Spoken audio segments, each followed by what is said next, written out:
Quando, no primeiro trimestre de 2012, a Organização Mundial de Saúde passou de epidemia para pandemia, o caso da Covid-19, não se sabia naquele momento se a Covid-19 poderia ter mutações, se ela poderia ter reinfecção.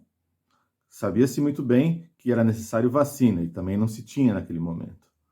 Ora, acontece que o tratamento mundial passou a ser feito sem sincronia, sem coesão. E isso até depois da descoberta da vacina. Ou seja, basta lembrar que hoje apenas 3% da África foi vacinada. Você está vivendo um momento agora que a Europa está fechando novamente, né? Alguns países já estão aí na sua quarta onda, porque é uma sanfona, abre e fecha, porque não tem sincronia, né? E também porque há uma prevalência de uma vida liberal, de uma prática liberal. Portanto, seja em termos de filosofia de vida, seja em termos econômicos, o liberalismo é o que comanda o mundo. Portanto, o que nós vivemos aí em função da Covid-19 é uma decorrência também desse liberalismo no mundo. Ora, vejam que o Brasil, que já passou, portanto, aí de 70% da vacinação, mas as desigualdades internas são, assim, gigantescas. Você vê aí o estado de Roraima, que não chegou nem a 35% de vacinação. Então não adianta, você não vai ter a imunidade por vacina num país com desigualdades regionais tão grandes. E claro, sabemos de onde vem isso, vem do governo federal, né? Mas vejam, à medida que hoje se trata da pandemia, e eu vou chamá-la aqui de sindemia, porque eu estou entendendo que não é uma pandemia, e sim uma sindemia. O que quer dizer isso? A sindemia é quando você tem aí a ideia de que uma doença com outra doença, esse 1 mais 1, as consequências e os danos são muito mais do que 2.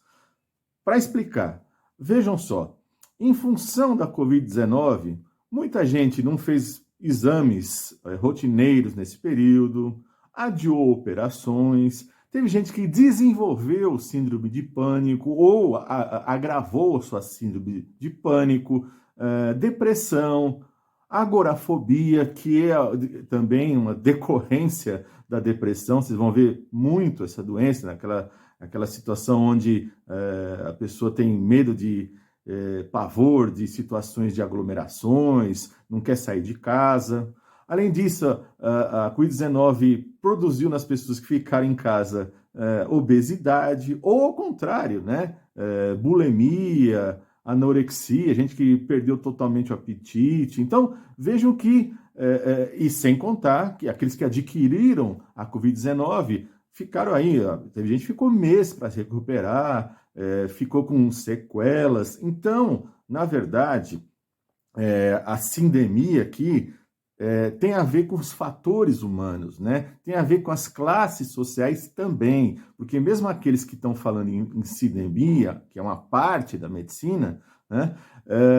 Na verdade não tratam da questão classista, porque é isso que é fundamental. Nós sabemos que, por exemplo, no Brasil, nos Estados Unidos, a população negra está muito mais afetada pela Covid, né? Está morrendo muito mais do que os brancos.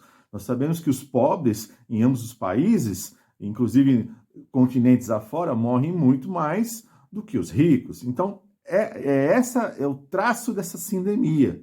E vejam, quando apareceu a Covid-19, né, não se sabia que ia ter mutações, até surgir a primeira mutação, a mutação alfa, lá no Reino Unido. Depois tivemos aí a beta na África do Sul, a gama de Manaus, a Delta da Índia, que era mais transmissiva, né, e passou a dominar o mundo, né?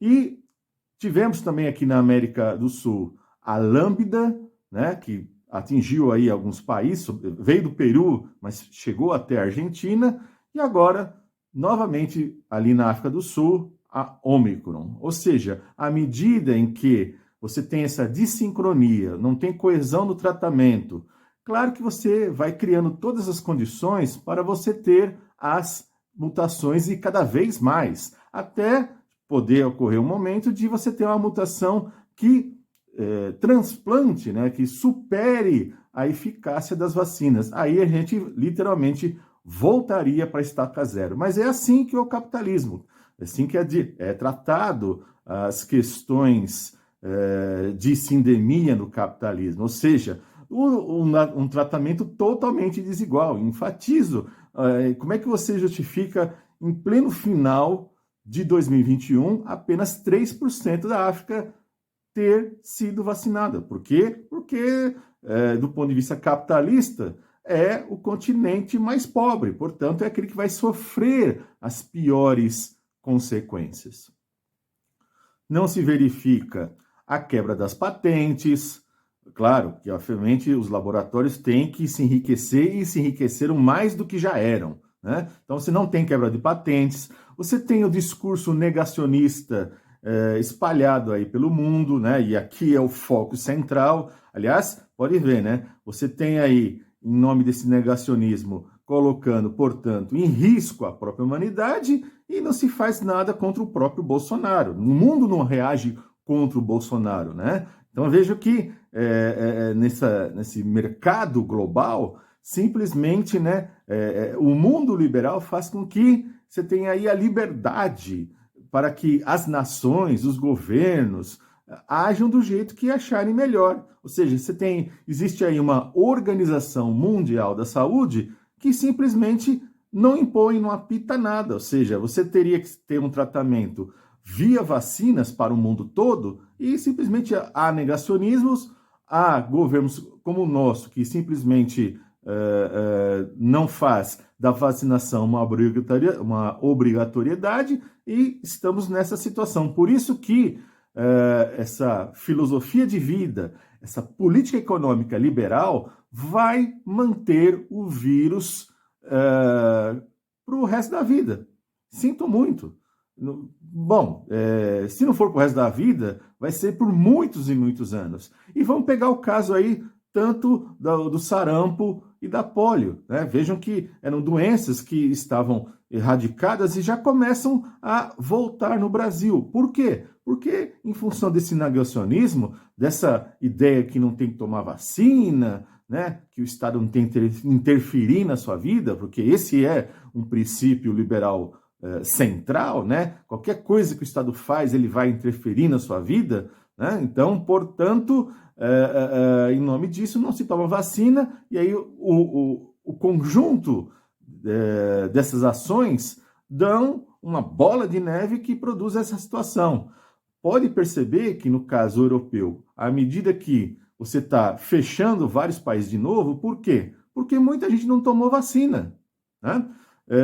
Veja o caso, por exemplo, da França, um dos casos mais emblemáticos, né? Você teve ali, quando o Macron disse, né, vai ter que ter o atestado de vacina, né, o passe sanitário, para você poder frequentar restaurante, show. Quando ele decretou isso, em menos de em 2, 3 dias depois, foi mais de 1 milhão de vacinações. Porque ali a força do pensamento liberal é tremendo, né? Ainda mais um país que viveu ali Segunda Guerra Mundial, conviveu muito de perto com o stalinismo, né? Portanto, aquela ideia de o Estado sempre vai atrapalhar profundamente a minha vida. Portanto, se o Estado diz uma coisa, eu faço exatamente outra, né? É quase que um anarquismo, mas um anarquismo de perfil liberal. Portanto, um anarcocapitalismo, né?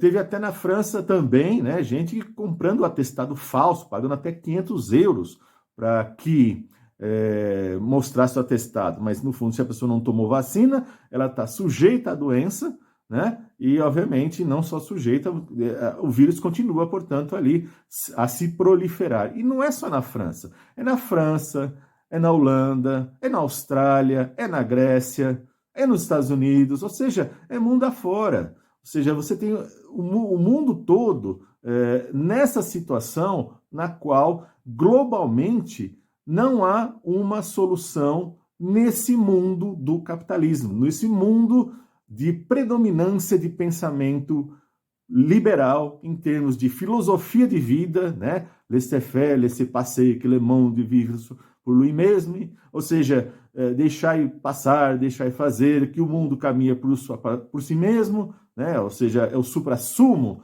do liberalismo, seja isso em filosofia de vida, seja isso em política econômica de governos federais, de governos estaduais e até da chamada nova esquerda. Ou seja, quando você tem aquele espírito de que a nova esquerda, um dos seus traços é não ser anticapitalista, né? É não negar profundamente o mercado. Portanto, achar que é possível socialismo com mercado. Bom, primeiro que isso não é novo, né? Já é um velho problema da Segunda Internacional, portanto, lá do final do século XIX para o XX, mas se apresentam como se fossem novos, né? Mas não são. E aí o que acontece?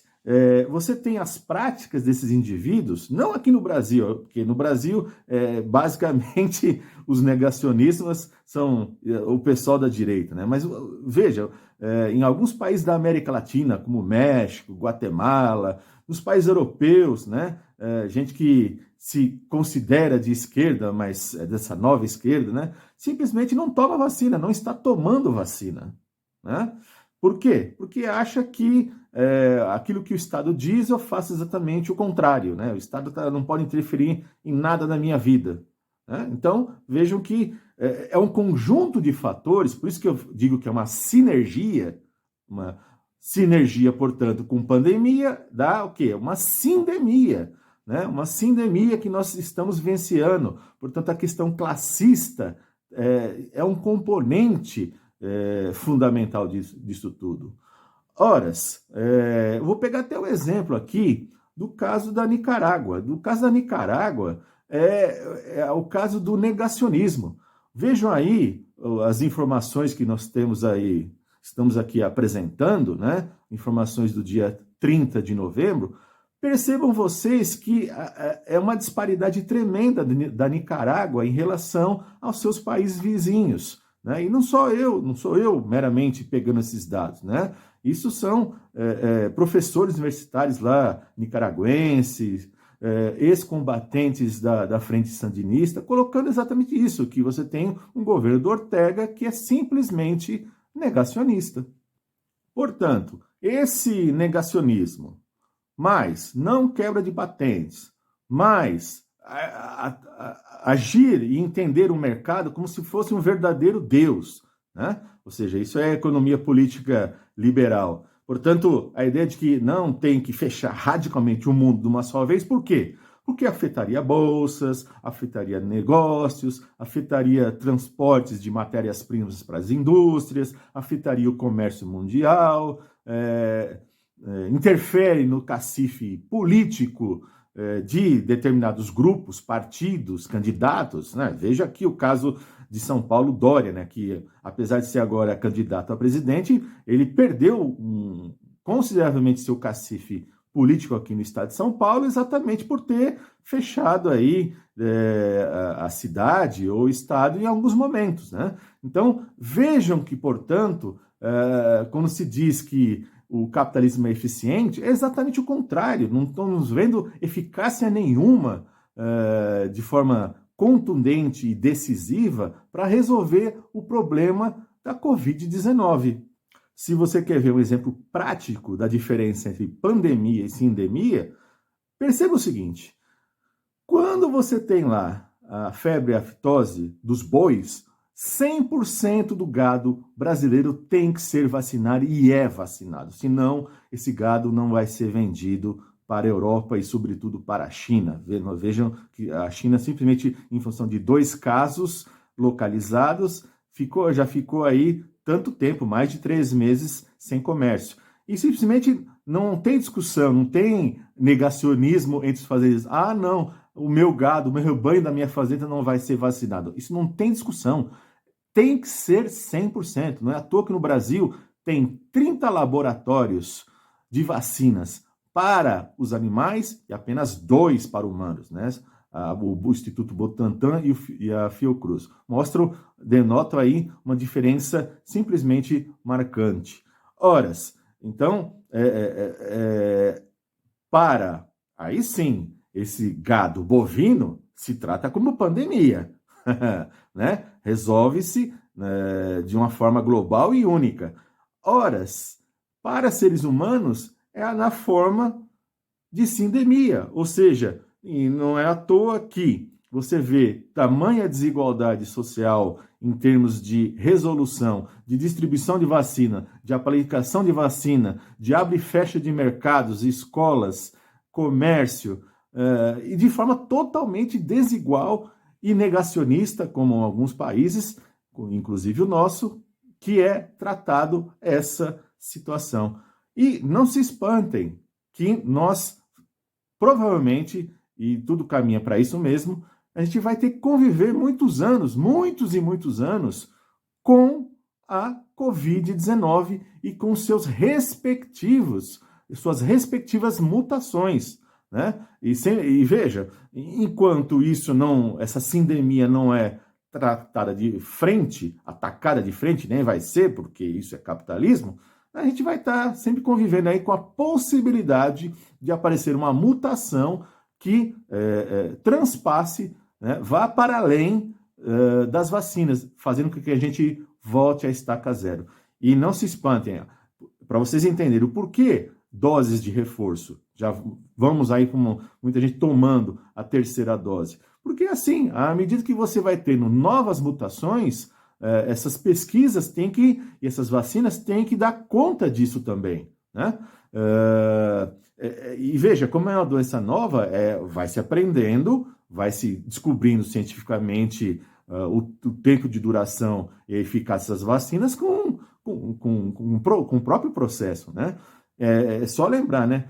Em termos de, por exemplo, de tétano, o tétano vale a vacina por 10 anos, portanto, se você se cortou no arame farpado, enferrujado nesse período, você não precisa de tomar outra vacina. Se passou desse período, você tem que tomar uma nova vacina, senão você vai ter problemas com a doença do tétano, né? Por quê? Porque é uma doença que se conhece há muito tempo, né? Não é o caso da Covid-19, né? Que é de 2019, né? Então, portanto, vai ser algo, infelizmente, muito parecido com a vacina da gripe que a gente toma a todo ano, né?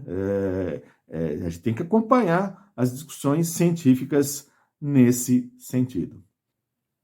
Espero que tenha aqui contribuído com o seu conhecimento e peço a você que contribua também divulgando esse vídeo, que eu entendo que é de capital relevância, né? Importante, de utilidade pública. Sei que a maioria das pessoas, inclusive inscritos, nem clicaram, nem olharam para esse vídeo, porque todo mundo está de saco cheio da Covid. Todos nós estamos. Mas faz parte do cotidiano e a gente tem que encarar. E aqui eu acho que eu estou procurando trazer para vocês uma análise diferenciada. E, obviamente, quero que mais gente compartilhe, conheça esse tipo de discussão, ok? Então, conto com vocês, dê o joia também, coloque aqui abaixo o seu comentário, por menor que seja, mas contribua aqui com o algoritmo e a gente se vê aí no próximo vídeo.